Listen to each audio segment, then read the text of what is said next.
Bismillahirrahmanirrahim. Today's topic of discussion is pharmacology of rheumatoid arthritis. तो rheumatoid arthritis के pharmacology को cover करने वाले हैं, तो आपने वीडियो को अभी से लाइक कर देना है, चैनल बनाएंगे तो सब्सक्राइब कर देना है।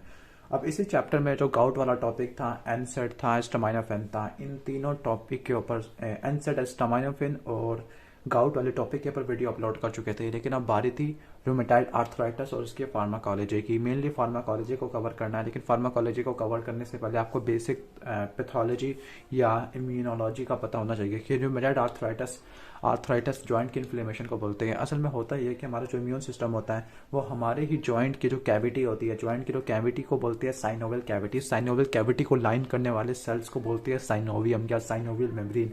उसके अगेंस्ट ऑटो इम्यून डिस्ट्रक्शन आना शुरू हो जाता है। जो टी और बी सेल्स होते हैं वो साइनोवियल मेम्ब्रेन को या कवरिंग को उड़ाना शुरू कर देते हैं, जो कि जॉइंट की एक इंपॉर्टेंट कवरिंग बनाती है।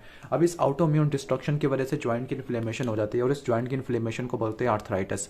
ओके, तो रूमेटाइड आर्थराइटिस की पहले बेसिक पैथोलॉजी क्या है कि इसमें ऑटो इम्यून डिस्ट्रक्शन होती है, टी लिम्फोसाइट और बी लिम्फोसाइट दोनों की प्रोलिफरेशन और दोनों की डिस्ट्रक्शन होती है against the synovium. Proliferation and activation against synovium. T lymphocyte की एक्टिवेशन की वजह से कुछ ऐसे मीडिएटर्स प्रोड्यूस होते हैं जो मैक्रोफेजेस को, न्यूट्रोफिल को और इसके अलावा दूसरे सेल्स को, इन्फ्लेमेटरी सेल को स्टिमुलेट करवाना शुरू कर देते हैं। जब मैक्रोफेज की एक्टिवेशन होगी तो मैक्रोफेज इंटरल्यूकिन 1 और tumour necrosis factor alpha produce करेगा। ओके, इन शॉर्ट मैक्रोफेज की एक्टिवेशन होने की वजह से इंटरल्यूकिन 1 और tumour necrosis factor alpha produce होते हैं, जो जॉइंट की डिस्ट्रक्शन कराना शुरू कर देते हैं, इन्फ्लेमेशन को इनिशिएट करवा देते हैं। दूसरी तरफ बी लिम्फोसाइट एक रूमेटाइड फैक्टर प्रोड्यूस करती है, कुछ ऑटो एंटीबॉडीज प्रोड्यूस करती है। वो ऑटो एंटीबॉडीज इन्फ्लेमेशन को खत्म करने के बजाय इन्फ्लेमेशन को मेंटेन कर लेती है। इन शॉर्ट इन दोनों की वजह से रूमेटाइड आर्थराइटिस की पैथोलॉजी देखने को मिलती है। ये आपको इसलिए मैं डिटेल से बता रहा हूँ क्योंकि जो ड्रग्स होगी वो कुछ ड्रग्स ऐसी होगी जिसने टी लिम्फोसाइट की प्रोलिफरेशन को अफेक्ट कर देना, किसी ने बी लिम्फोसाइट के प्रोलिफरेशन को ब्लॉक कर देना, किसी ने टी लिम्फोसाइट के मीडिएटर को रिलीज नहीं होने देना, इसके लाइसोसोमल एंजाइम को रिलीज नहीं होने देना, किसी ने इंटरल्यूकिन 1 के रिसेप्टर को तोड़ फोड़ देना है, एंटागोनाइज कर देना है, किसी ने ट्यूमर नेक्रोसिस फैक्टर अल्फा के रिसेप्टर को एंटागोनाइज कर देना है, किसी ने इनकी प्रोडक्शन को ब्लॉक कर देना है, किसी ने इम्यूनोग्लोबुलिन्स की प्रोडक्शन को कम कर देना है, किसी ने बी सेल की प्रोलिफरेशन को कम कर देना है, बी सेल से जो प्लाज्मा सेल की कन्वर्जन होती है उसको ब्लॉक कर देना है। तो इस वजह से आपको पहले पैथोलॉजी बता रहा हूँ। अब स्टार्ट करते हैं फार्माकोलॉजी की तरफ, जो हमारा बेसिक टॉपिक है। तो फार्माकोलॉजी होती है कि हमने रूमेटाइड आर्थराइटिस को ठीक करना है। तो आर्थराइटिस मीनिंग इन्फ्लेमेशन। अब इन्फ्लेमेशन को ठीक करने के लिए या स्पेसिफिकली रूमेटाइड आर्थराइटिस को ट्रीट करने के लिए जो ड्रग्स होती है उसको दो कैटेगरी में डिवाइड कर देते हैं। पहला आती है ग्लूकोकॉर्टिकॉइड और दूसरी typical anti rheumatoid drugs. Glucocorticoid को मैंने इसलिए अलग सेपरेट कैटेगरी में लिखा है क्योंकि ग्लूकोकॉर्टिकॉइड का ऑनसेट ऑफ एक्शन एनसेट से थोड़ा सा स्लो होता है। एनसेट टिपिकल एंटी इन्फ्लेमेटरी ड्रग्स होती है, लेकिन इनका इससे DMARD जिनको बोलते हैं disease modifying anti rheumatic drugs, इनके से थोड़ा फास्टर होता है। ठीक हो गया, ओके। लेकिन आप ग्लूकोकॉर्टिकॉइड को क्रॉनिक यूज के लिए अप्लाई नहीं कर सकते, प्रोफाइलैक्सिस के लिए इस्तेमाल नहीं कर सकते, क्योंकि क्रॉनिक यूज अगर करोगे तो टॉक्सिसिटी आना शुरू हो जाएगा। डेट इज वाई ग्लूकोकॉर्टिकॉइड का क्रॉनिक यूज के लिए अप्लाई नहीं करते। लेकिन अगर कोई सीवियर इमरजेंसी हो जाती है तो उसके टेम्पररी कंट्रोल के लिए या लॉन्ग टर्म केसेस के अंदर कि अगर डिजीज रूमेटाइड आर्थराइटिस DMARD से ठीक नहीं हो पा रहा, तब हम ग्लूकोकॉर्टिकॉइड को, जिसमें प्रेडनिसोन आ जाते हैं, कॉर्टिसोल आ जाता है जिसको हाइड्रोकॉर्टिसोन बोलते हैं, इनको यूज कर सकते हैं।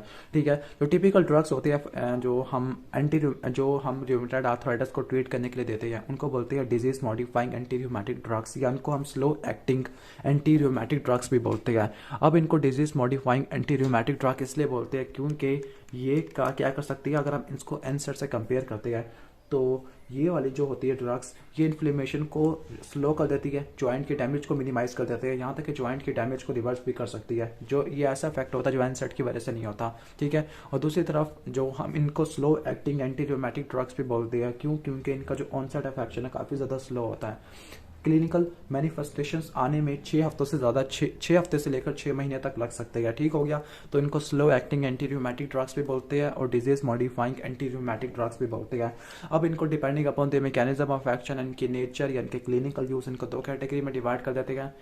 तो अगर मैं इसको थोड़ा सा एक जो एंटी रूमेटिक ड्रग्स होते हैं जिनको disease modifying anti rheumatic drugs बोलते हैं, तो उनको दो कैटेगरी में डिवाइड कर देते हैं। पहला होता है कन्वेंशनल सिंथेटिक या ट्रेडिशनल और दूसरा होता है बायोलॉजिकल या लार्जर मॉलिक्यूल्स। ठीक हो गया, जो कन्वेंशनल सिंथेटिक या ट्रेडिशनल ड्रग्स होती है स्मॉल मॉलिक्यूल्स पर मुश्तमिल होती है, लेकिन बायोलॉजिकल वाली लार्जर मॉलिक्यूल्स के ऊपर होती है। अब जो ये वाला जो टॉपिक था, ये वाला मिनी कैट्सन के अंदर बहुत थोड़ा लिखा हुआ था, ओके। तो इसके लिए मैंने कुछ मटेरियल लिपन कॉर्ड से लिया है, कुछ मैंने बिग कैटसिंग से लिया है, और जब भी मैंने पूरा मटेरियल को कंपाइल कर लिया है, तो अगर आप इस वीडियो देख लोगे तो आपको लिपन कॉर्ड वाला भी काफ़ी अच्छा से कवर हो जाएगा, और बिग कैटसिंग वाला मटेरियल भी कवर हो जाएगा, और मिनी कैटसिंग वाला होगा ही होगा, ठीक है। लेकिन पहले इनके क्लिनिकल फार्माकोलॉजी की तरफ जाने से पहले मैं आपको बताता जाऊँ कि इनके जो साइड इफेक्ट होते हैं, बहुत इंपॉर्टेंट साइड इफेक्ट ये है कि चूंकि इम्यून सिस्टम को सप्रेस कर देती है।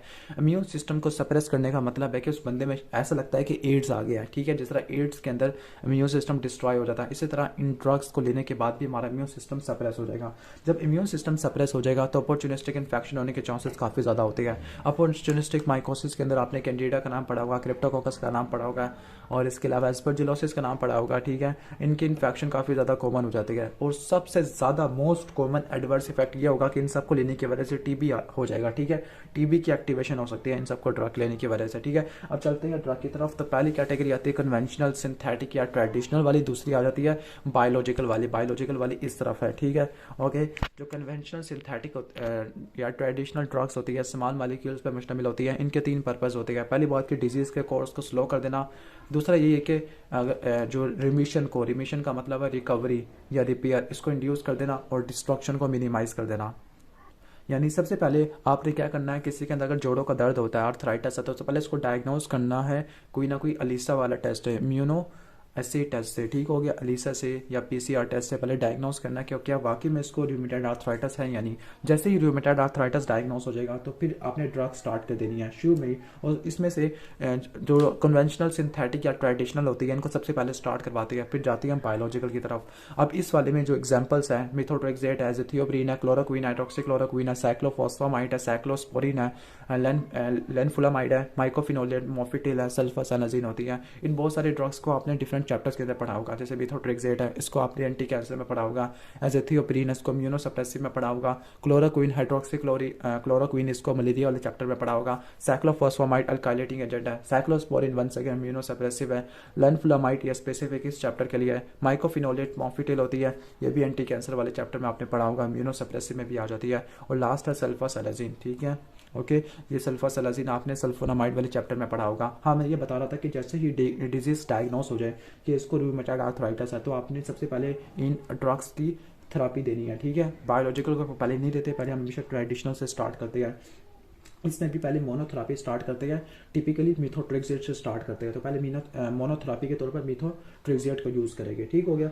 फिर इसके बाद अगर वो फेल हो जाती है, इनएडिक्वेट रिस्पॉन्स आ रहा है, तब हम क्या करेंगे, हम जो ट्रेडिशनल DMARD ये ट्रेडिशनल होती है, इनको मिलाना शुरू कर देंगे, मिथोट्रेक्सेट को एथियोप्रीन के साथ मिलाना शुरू कर देंगे, ओके। और अगर इनके साथ भी कोई फायदा नहीं होता तो एक मिथोट्रेक्सेट वाला यहाँ से ले लेंगे ट्रेडिशनल, और दूसरे ले लेंगे बायोलॉजिकल। बायोलॉजिकल में कुछ एंटी TNF और नॉन एंटी TNF होती है, उनको मिलाना शुरू कर देगा, ठीक हो गया। इन शॉर्ट कहने का मतलब है पहले आपने मोनोथेरापी से स्टार्ट करना है, और फिर आपने जाना है कॉम्बिनेशन की तरफ, और इस कॉम्बिनेशन में आप एनसेड वगैरह ग्लूकोकॉर्टिकॉइड भी ऐड कर सकते हैं, और डिपेंडिंग अपॉन एग्जैक्ट सिचुएशन क्या होती है, ठीक है। तो पहले ड्रग हम स्टार्ट करते हैं, वह है मिथोट्रेक्सेट, जो कन्वेंशनल सिंथेटिक वाले कैटेगरी से बिलोंग करती है। तो जो मिथोट्रेक्सेट है, ये synthetic non biological anti metabolite होती है, फर्स्ट लाइन मोनोथेरापी के तौर पर इस्तेमाल करते हैं, ठीक है।